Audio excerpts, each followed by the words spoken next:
Hi all, Rob here from Way Out West. Our next interview is with the multi-talented blues troubadour Shaun Kirk. Shaun will be at the club Sunday the 12th of April from 2 p.m. We also have as support CJ Comerford, who is kicking up a storm in his own right. Sit back and enjoy the interview and help me out by hitting the like and subscribe button. If you have done so already, it is most appreciated.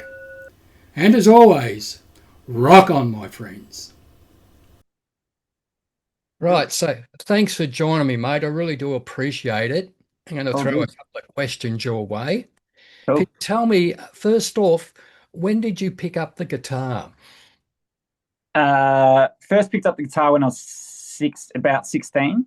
There was funny story. I actually broke my ankle pretty badly around that age, playing footy at school.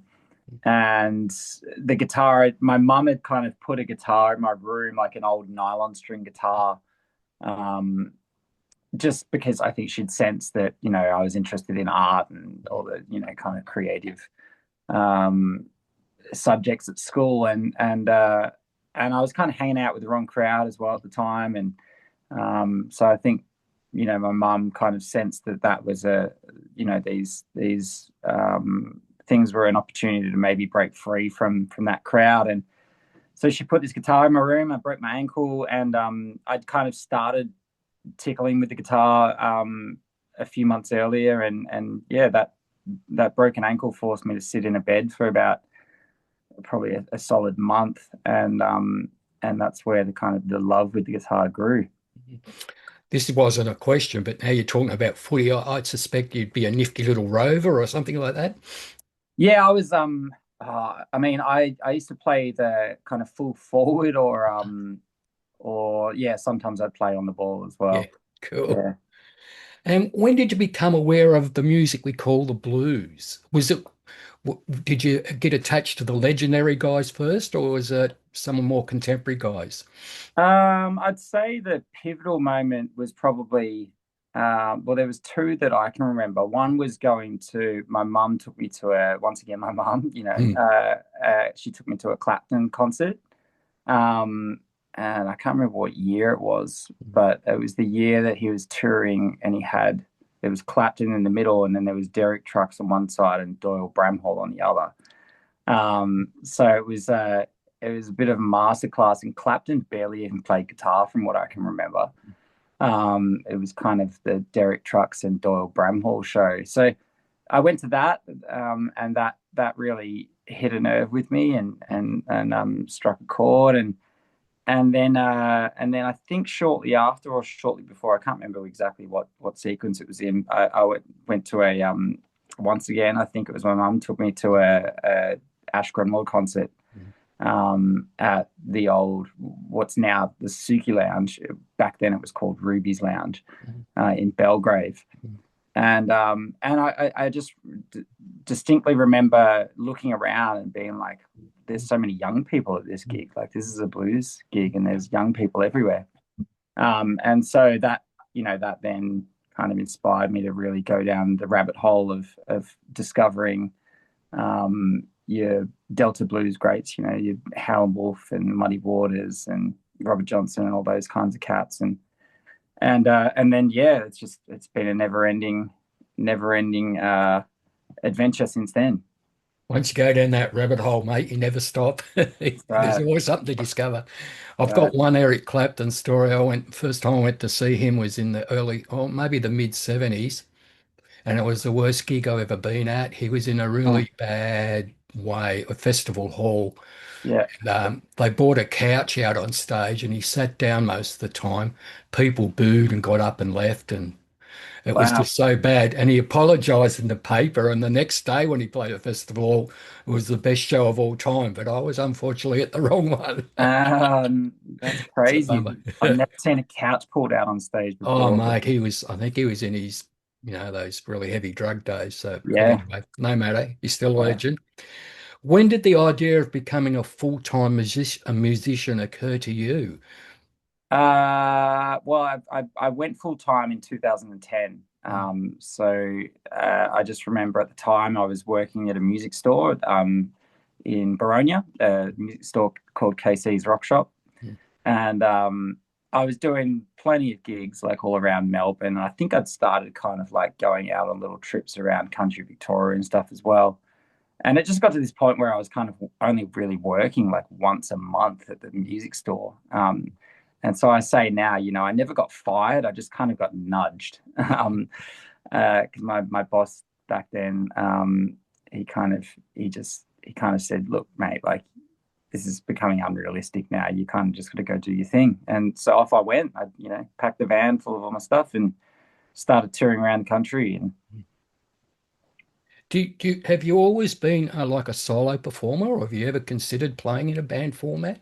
I've definitely considered it. And that ties in well with that previous question, because the main reason that I've always done the solo thing is so that I can continue to do it full time. It's I struggle to comprehend how bands do it out there, and I guess it's because they have to work these part-time jobs to sustain that living.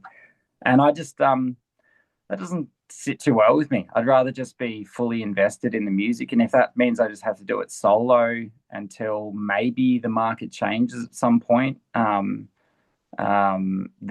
that's fine with me. I'm okay with that. But I definitely, I definitely want to have a band. That's a big goal of mine, is to even if it's just doing the occasional band show. I think that could be a thing in the future. Cool. Are you one of those musicians that collects guitars non-stop? And Uh, also, what's your favorite guitars on stage? Uh, collect them non-stop? No. I'm more of a record collector than a guitar collector, I'd say.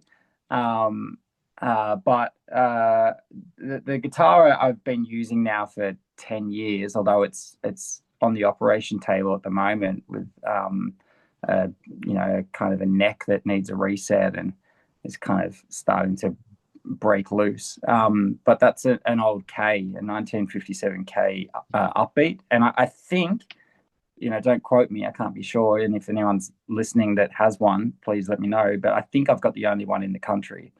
Um, and yeah, so that's kind of my main on stage guitar. But I've also got an old Harmony that I'm getting set up at the moment, a Harmony Rocket that I actually bought off Diesel. And there's other stuff. I'm looking in my studio now. There's other stuff here, kind of that is I've got ideas for that maybe we'll get to the stage one day. You mentioned Diesel then. That was uh, appropriate because I was going to ask you about your time touring with Diesel. Is it Diesel, and did you have some other Australian influences as well? Oh yeah, plenty. I mean, early days it was your Jeff Atchisons and Lloyd Spiegels and Dutch Tilders and all those old innovators of blues in Australia, and like I said, Ash, and yeah, and then I was lucky enough to tour with Diesel. I did quite a few shows with him back, probably going back 10 or 11 years ago now. And I did a few with Mossy as well, which was really cool. Um, but yeah, I mean, huge on Australian music, man. Like I think we're extremely lucky with the talent, especially now. Like it just seems to be getting crazier and crazier in Australia, and all these artists kind of breaking overseas. You hear about the '80s where it was In Excess and AC/DC, and but now it seems to be artists all over the place, just kind of doing really well overseas. And even for myself, I'm going to Canada in a couple of weeks. It's my first time over there, and it's a show literally sold out a month early just yesterday. So Oh, sensational. um, it's we're living in a completely different world for the musician these days, where it's so much more possible for an independent artist like myself to go and make a solid living from it overseas. But at the same time, it can be kind of frustrating in Australia, where your home country, where you just don't seem to get as much support as if you go overseas. But maybe I'd have to talk to more artists from overseas to find out if that's their experience in their home country as well. I still haven't quite defined whether that's just an Australian thing or whether that's just, you know, the glitter of having, you know, this artist from a different country, you know, adds to those ticket sales automatically. Mm. Yeah, a couple of things I'll add in there. You were talking about Canada. Well, geez, Lloyd Spiegel's forged that path. He's sensational over there. And the Teskey Mm, brothers are huge in the States. massive Uh, all over the world, yeah. as far as I know. Yeah, they're I doing remember better. like way out west, you know, we have these artists that we want to get to play. And many years ago, I remember seeing the Teskey brothers at Echuca Blues Festival. I thought, geez, that'd be a great act at Way Out West. And 2 weeks later, they're selling. I think I missed that by a few weeks. Yeah, I've heard that story from a lot of people actually. Yeah, Yeah, absolutely unbelievable.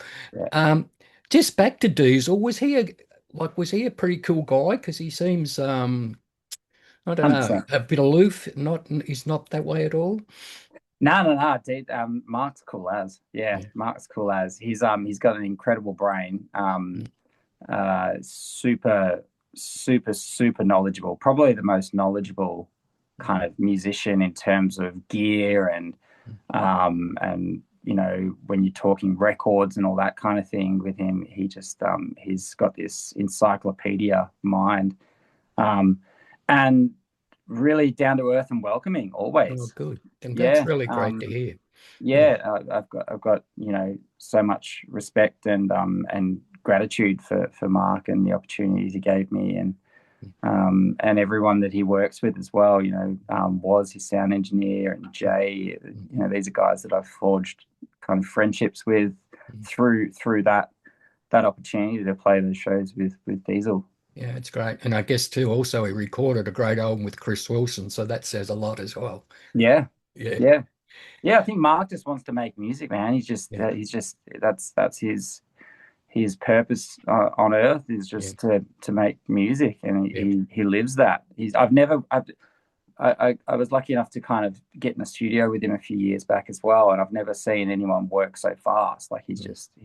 he the speed at which he can churn out material is pretty incredible.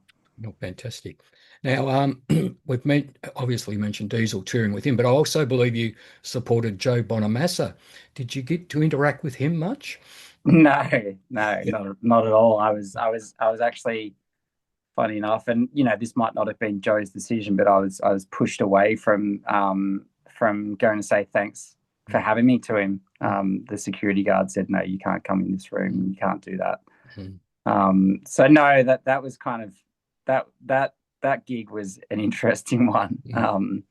And there's a great story that I tell about being on stage um, and yeah, kind of I was given a 15-minute slot for that show at the Palais. And you know, I think four channels or something like that. Me and my sound guy had four channels to work with, so I kind of had to run all my drums through a, a little mixer by my side, and you know, which is just crazy because you know, in a room like that, you know, you've got a desk with practically unlimited channels, and it's a digital desk, so you can reset, and so to be given four channels was nuts. But you know, each to their own, and then I was given a 15-minute slot, and so as I do, you know, as a support act, I've always got a clock in front of me, Mm. and I very deliberately made sure I didn't go over my 15 minutes, and I got off stage. And as I was walking off stage in front of about 2,000 people, it was a sold out show, and went really well, and people Mm. were clapping and seemed appreciative of my gig, my set, and I'm walking off stage, and as I'm walking off stage, the tour manager there is their side of stage. I finished about a minute and a half early, I think. So I played for 13 and a half minutes of my 15 minutes out of respect. And the tour manager was side of stage looking at his watch and kind of like, and he said, "Dude, you've got another minute and a half, get back on stage." Oh God. And set me back out into front of 2,000 people for a minute and a half. Oh, So goodness that was my gracious. Joe Bonamassa experience. What about Beth Hart? Was it a little bit better with Beth? They were the coolest. They were so cool. Yeah. Beth Hart was incredible. And that whole crew was best. And even I only did one show with Beth, I think, Mm. at the corner, and a few years later, I was cruising around Blues Fest, and all the crew kind of remembered me, and Mm. we caught up and waved and all that kind of thing. So Mm. no, they were awesome. Oh, fantastic. Yeah, Glad to hear that. I was just going to jump really quickly back to Bonamassa, though. Some of our audience may not know that Lockie Doley is now touring with Mr. Joe yeah. as he's, yeah. So, but Lockie's played a few times at Way Out West. I guess now he won't be playing at Way Out West unless he brings his new guitarist along with him. Yeah, who knows? I mean, if he walks off stage too early, he might get kicked out of the band. So That's right. Just go back to Byron Bay for a minute because you was talking about, we tend to spend lots of money going and seeing overseas artists, but to come out and see Australian artists, we might be taking it too much for granted. Now Byron Bay's dead and gone. I mean, we've got to appreciate what we've got here, otherwise it disappears. yeah, I mean, does it disappear? I don't think it disappears. I think Mm. that's probably a pretty huge statement to make. Yeah, But I don't think Australian music ever disappears. yeah, Uh, does it go overseas? Yeah, sure. And go and find somewhere where it can make a substantial living from what they do. Absolutely, that's a thing. But music's so accessible these days, so to say that it would disappear, I don't think is necessarily true. But yeah, I think yeah, I 100% agree though that we've got to support our locals. And I think I see, I don't pay too much attention to it. I'm not really interested in the political side of friggin' music industry. It does my head in. But I think I saw something about there's some kind of action being taken by APRA or something like that at the moment about the amount of music that's played on Australian radio stations. And I mean, I'm on the fence. Like I see. I think in New Zealand they have those kind of regulations, and it seems to work for them. I think they have to play a certain percentage of New Zealand music on the radio, and it is cool when you land in New Zealand and you hear just reggae music on the equivalent of like Fox FM or Nova or something like that, and it's just like these local reggae bands. That's cool. Like it's cool, but at the same time, I've never really been one to enjoy being told what to do. So nor do I want other people to be told what they have to do. I think radio stations should play what they want to play, but then there's that issue of like, well, what if people are slipping money, doing little handshakes. It's a big issue, and I don't think one that will ever fully resolve. Mm. Yeah, I'm sorry. That was probably the wrong term I used, disappear. That was a stupid thing to say, Yeah, but no, that's yeah. that's uh, Um, um, Now I was going to ask about overseas touring, but you did mention Canada. How many dates have you got over in Canada? I think it's 15 or 16. I think I'm doing a 4-week run. Yeah, which would be cool. I've been to Canada. I did a run over in Canada just before all the COVID chaos kicked in, with Matt Anderson, Mm. who's an incredible kind of blues Americana artist, over there, and he does really well. So we were playing to 3, 4, 500 people every night on a Monday night in Canada. So that there's a good example of your local artists being supported, I guess. Canadians, yeah, like I said, I've got to spend a bit more time there and get a better feel for it, but they seem to really be supportive of just music in general, whether it's their own or from overseas. So yeah, it's gonna be cool. I'm really excited to get over there. Cool. Now, I was reading about some of your stuff, some of the accolades you've got, and one was from the 3 times Grammy Award winning artist, Fantastic Negrito. I don't hope I've said that right. Yeah. And I'll quote, he said, "Your show, one of the best one-man shows he's ever seen." That's a fantastic accolade from a Grammy Award-winning artist.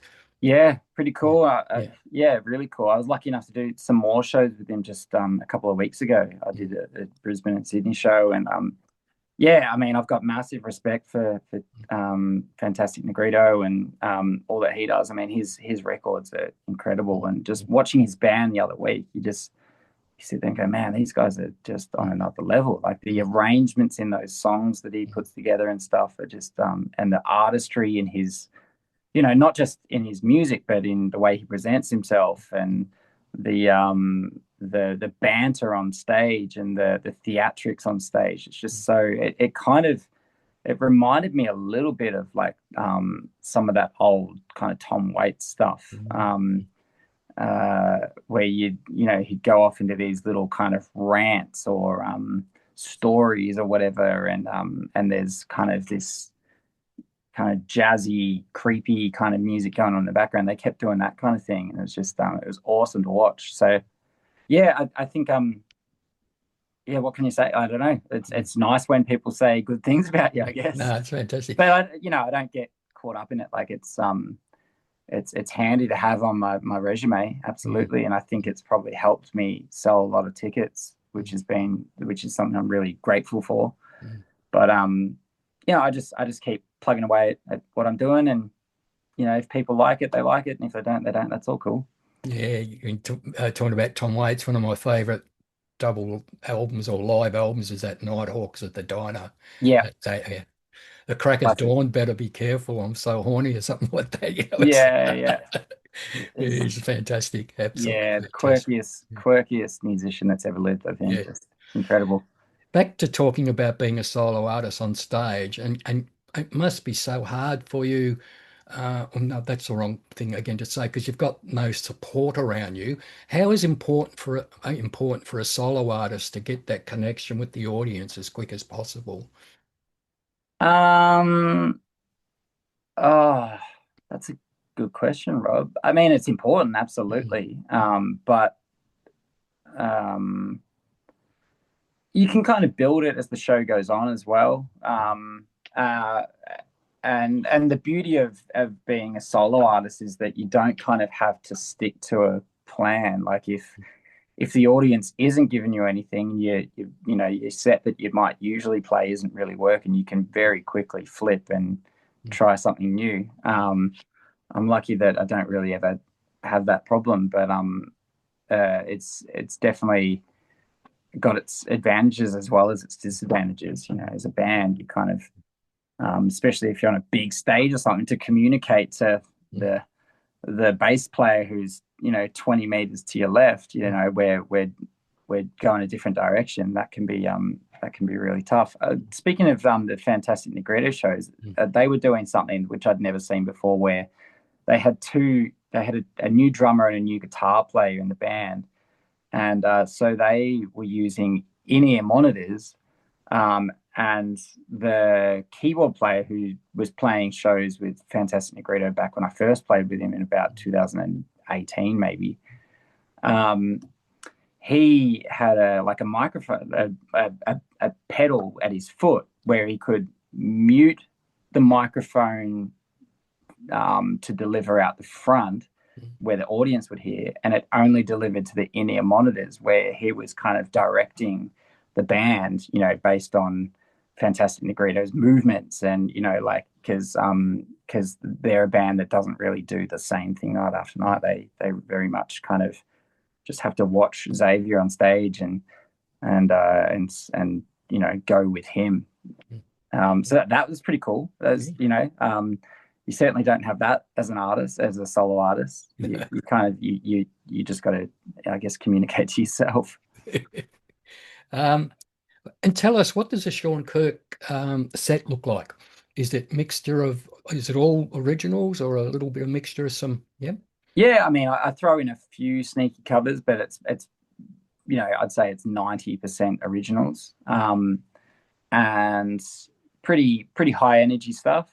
Like I'm a pretty high energy kind of guy, so um, maybe not so much when I get home. Sometimes I hit a wall when I get home, but when I'm on stage, I definitely feel that rush of adrenaline or whatever come through me, and I like to kind of share that with the audience. And so it's pretty high energy and a bit of storytelling as well. And um, you know, I try and keep it, fairly dynamic to where it's taking the audience on a journey. We're not just kind of plateauing the whole time on, every single song is upbeat or every single song is a ballad. Like it's a real journey. Fantastic. And where you said home, where's home for you now? I'm in Melbourne, yeah, northern Okay. suburbs of Melbourne Oh, at the moment. Yeah, oh, cool. Cool. yeah. So yeah, I'm looking forward to getting to Yarraville. Just Yeah, down the yeah, road. It's nice yeah. when you can do a show and you get to go home to your own bed, and it's less than a 2 hour drive to get back to it. That's right.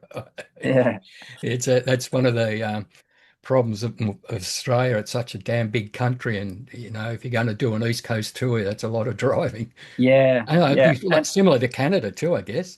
well, it works.